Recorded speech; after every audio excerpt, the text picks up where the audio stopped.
Assalamualaikum warahmatullahi wabarakatuh. Kenalkan, nama saya Andi Adli Imelda dari kelas 10 IPA 1. Kali ini saya akan melakukan presentasi mengenai materi bab 3, yaitu archaeobacteria dan eubacteria. Perbedaan dari archaeobacteria dan eubacteria, yang pertama yaitu nukleus.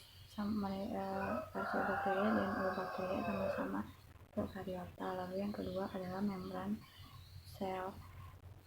Pada archaeobacteria itu dia tidak memiliki peptidioglikan, sedangkan pada eubacteria itu memiliki peptidioglikan.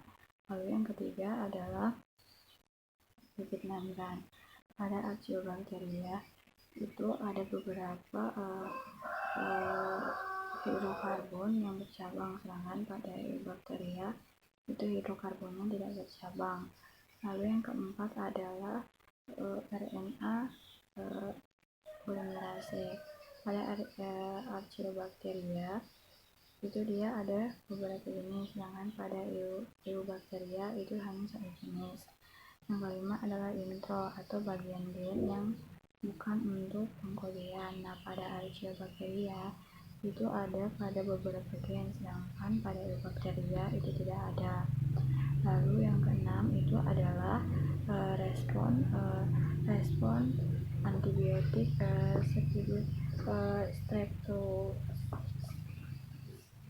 streptomycin dan kloramfenikol. Pada archaeobacteria itu dia pertumbuhannya tidak terhambat, sedangkan pada eubacteria itu pertumbuhannya terhambat. Lalu poin A yaitu archaeobacteria. Contoh archaeobacteria. Nah, di sini ada 6. Yang pertama itu adalah Methanospirillum hongatei. Yang kedua itu adalah Methanobacterium dermatotrophicum. Yang ketiga itu adalah Thermocidophiles. Yang keempat Methanogenium thermophilum. Yang kelima Methanobacterium ruminantium. Yang keenam Methanosporidium bakteri. Nah, archaeobacteria itu hidup di habitat yang ekstrim seperti sumber air panas dan telaga garam.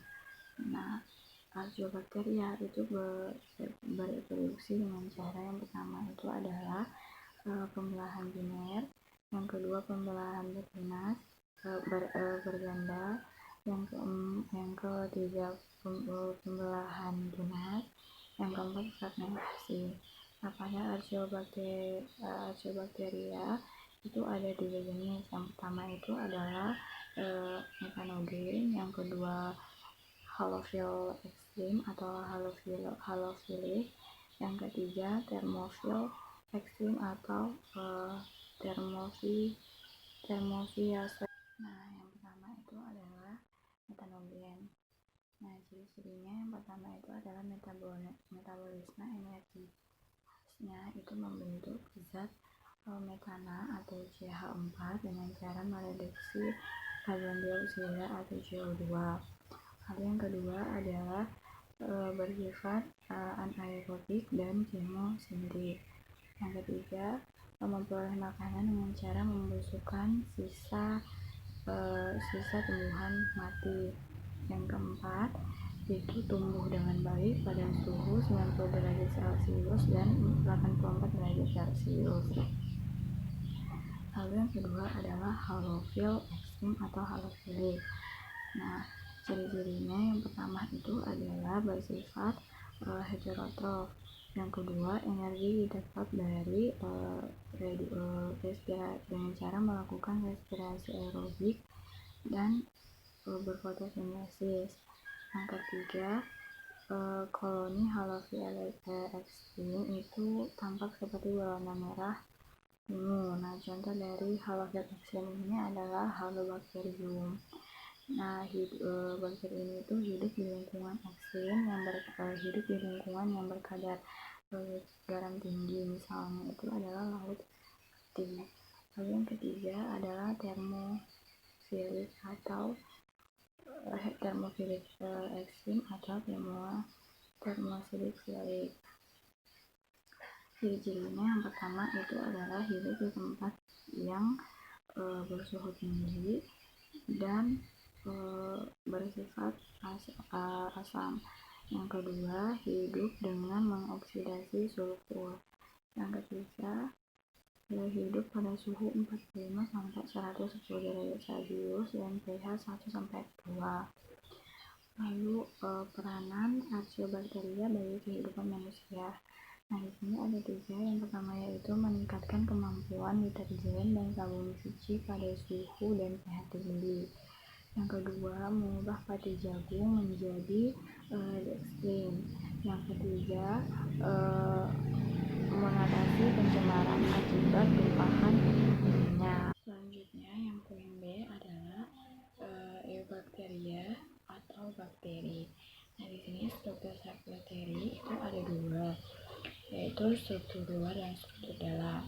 Nah, struktur luar itu terdiri dari yang pertama itu adalah dinding sel, yang kedua kapsul, yang ketiga membran sel, yang keempat flagella, dan yang kelima itu adalah pilip. Nah, lalu struktur dalamnya itu ada sitoplasma, nukleoid, ada ribosom, dan juga plasmid. Nah, lalu reproduksi bakteri. Nah, bakteri itu bereproduksi dengan cara aseksual dengan pembelahan binet. Nah, langkah-langkahnya yang pertama itu adalah kromosom bakteri itu bergerak menuju plasma membran plasma, kemudian menetap di situ. Nah, setelah itu kromosom akan berduplikasi, kemudian membran plasma menekuk dan nantinya akan membelah sel menjadi 2. Setelah itu dibentuklah dinding sel yang baru sehingga terbentuklah individu baru. Lalu ukuran dan bentuk bakteri. Nah, ukuran dan bentuk bakteri ini itu ada 3. Yang pertama itu adalah bentuk patah atau basil. Nah, di sini ada monobasil, ada diplobasil, dan streptobasil. Lalu yang kedua itu adalah berbentuk bulat atau kopus. Nah, di sini ada monococcus, diplococcus, ada staphylococcus, ada sarkina, tetracoccus, dan streptococcus. Nah, lalu yang ketiga itu adalah berbentuk spiral atau spiralium. Nah, di sini ada 3. Yang pertama itu adalah spiral, yang kedua vibrio, lalu yang ketiga adalah spiroseta. Yang kemudian adalah jenis-jenis atau contoh-contoh bakteri. Nah, di sini itu ada beberapa. Yang pertama itu adalah Eleucapsa, yang kedua Anabaena, Spiroides, yang ketiga gram positif, lalu ada breeding dan gram negatif. Oke, selanjutnya itu adalah bakteri berdasarkan letak flagella. Nah, di sini ada monotrik, amphitrik, lophotric, dan peritrik. Nah, yang pertama itu adalah monotrik. Nah, monotrik ini adalah bakteri yang mempunyai satu flaga di salah satu ujung selnya. Lalu yang kedua adalah amphitrik. Nah, amphitrik ini adalah bakteri yang memiliki satu atau lebih flagella di kedua ujung selnya. Lalu yang ketiga itu adalah lophotric. Nah, lophotric ini adalah bakteri yang mempunyai lebih dari satu flagella di salah satu ujungnya. Lalu yang keempat itu adalah peritrik. Nah, peritrik ini adalah bakteri yang mempunyai flagella yang jumlahnya sangat banyak dan tersebar ke seluruh permukaan sel tubuhnya. Lalu yang selanjutnya adalah bakteri berdasarkan cara hidup. Nah, di sini ada 2, yaitu bakteri heterotrof dan bakteri autotrof. Nah, bakteri heterotrof ini adalah bakteri yang tidak memiliki klorofil. sehingga sangat tergantung dengan bahan organik di sekitarnya. Nah, bakteri heterotrof ini itu ada 3, yaitu bakteri parasit, patogen, dan saprofit. Nah, bakteri parasit ini contohnya itu adalah Borrelia burgdorferi. Nah, bakteri patogen itu contohnya Mycobacterium leprae. Lalu bakteri saprofit itu contohnya Desulfovibrio desulfuricans. Lalu yang kedua adalah bakteri autotrof. Bakteri ini adalah bakteri yang mampu membuat makanan sendiri dengan cara mengubah bahan makanan anorganik menjadi bahan organik. Nah, contohnya itu adalah bakteri kemototrof, yaitu Nitrosococcus, Nitrosococcus, dan bakteri fotoautotrof, yaitu Cyanobacteria. Lalu yang selanjutnya adalah bakteri yang bermanfaat. Di sini ada Acetobacter, ada Clostridium acetobutylicum, ada Lactobacillus cereus, ada Bacillus brevis. Nah, lalu bakteri yang menyebabkan penyakit di sini ada Mycobacterium tuberculosis. Nah, dia ini menyebabkan penyakit TBC atau tuberkulosis. Lalu yang kedua itu adalah bakteri Treponema pertun. Nah, ini dia menyebabkan penyakit patek atau frambusia. Lalu yang ketiga itu adalah bakteri Yersinia pestis. Ini itu dia menyebabkan penyakit pes. Lalu yang selanjutnya adalah alga hijau biru atau Cyanobacteria. Nah, Cyanobacteria ini merupakan termasuk ke dalam kelompok Eubacteria. Dia hidup di perairan dengan pH netral yaitu 4-5. Mengandung klorofil sehingga berwarna hijau biru. Cyanobacteria itu yang berwarna merah, itu dia menyebabkan blooming di laut. Nah, Cyanobacteria ini berperan sebagai tumbuhan perintis. Nah, ciri-cirinya yaitu intinya tidak diselubungi oleh membran.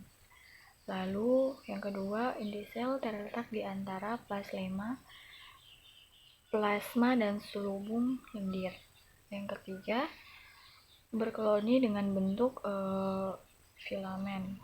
Bentuknya bisa uniselular, bisa koloni atau filamen. Lalu dapat bergerak dengan gerakan meluncur dan tidak berflagel.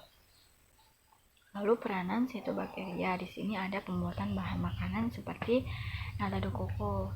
Lalu yang kedua, pembuatan spirulina sebagai suplemen makanan. Lalu yang terakhir adalah pembuatan fiksasi nitrogen untuk menambah kesuburan tanah. Nah, itu dia tadi presentasi saya mengenai materi Archaeobacteria dan Eubacteria. Kurang dan lebihnya mohon dimaafkan. Wassalamualaikum warahmatullahi wabarakatuh.